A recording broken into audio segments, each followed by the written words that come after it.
Hello friends and welcome to the hyperactive hypercube build and make vlog. Um, Tonight I am finishing up a project for a friend of mine who asked me to print out the Minecraft torch night lights that you can find on Thingiverse.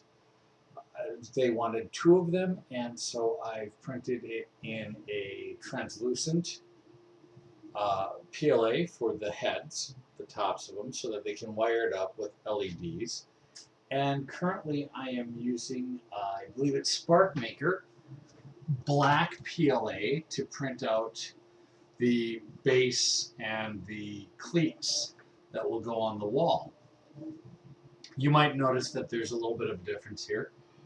Over the weekend, my wife and I, and our family actually, my two kids and I and my wife, decided that it was time for my son to move out of what the area I'm in now, which was the nursery and his bedroom up until now, into the area that was the office. So everything in my office has been uplifted and moved here, and he is now enjoying the second largest bedroom in the house, only by like a foot and a half in one direction.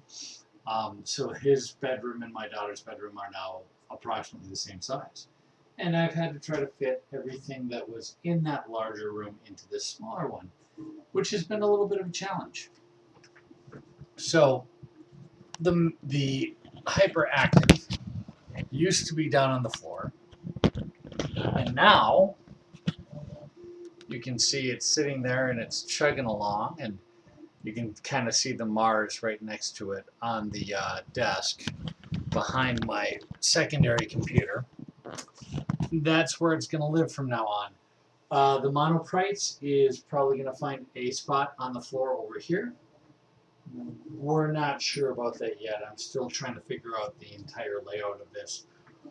Once the project for my friend is done, I'm going to be printing off one of two things. I'm either going to go back to printing out the Mandalorian helmet, because my attempts at this half of it have been less than successful.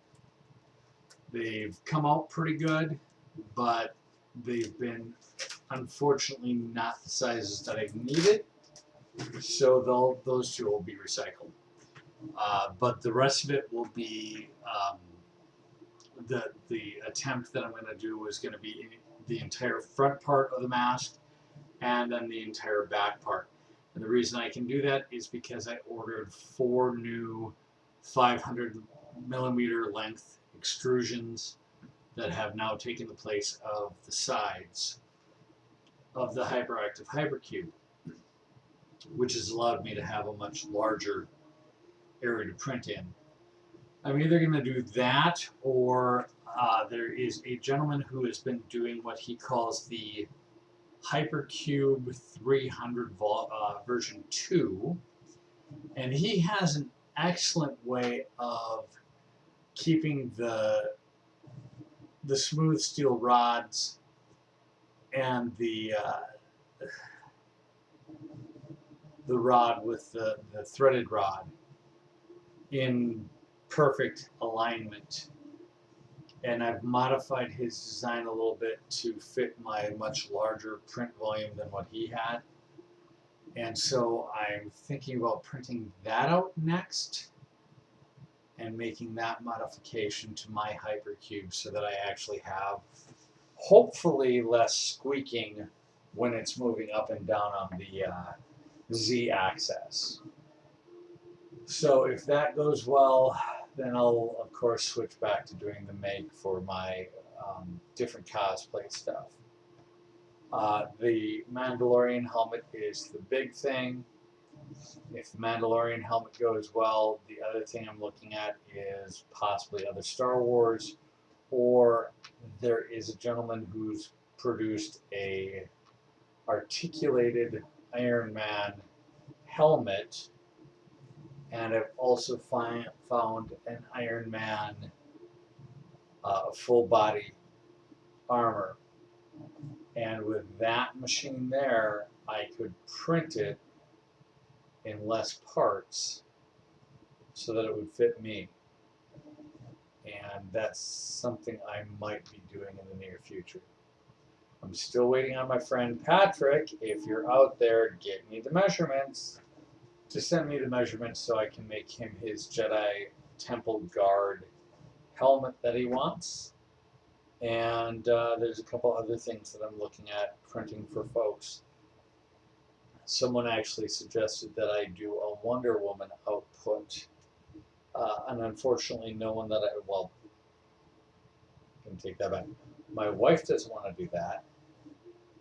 However, I do have at least 2 people who have said that they would be more than willing to be the recipients of like the crown and the bracers and things like that for Wonder Woman. So that's something I might look at.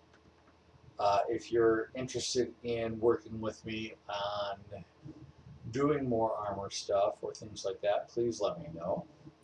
Either in the comments below or hit me up on Facebook. And if you have any ideas on how I could make the hyperactive better, I'm always willing to listen because I always want to be improving. That's one of the things that my job as a Scrum Master has taught me. Always be willing to try to make an improvement. But with that, I'm going to sign off for the night, so stay safe, stay healthy, and we will chat with you all later.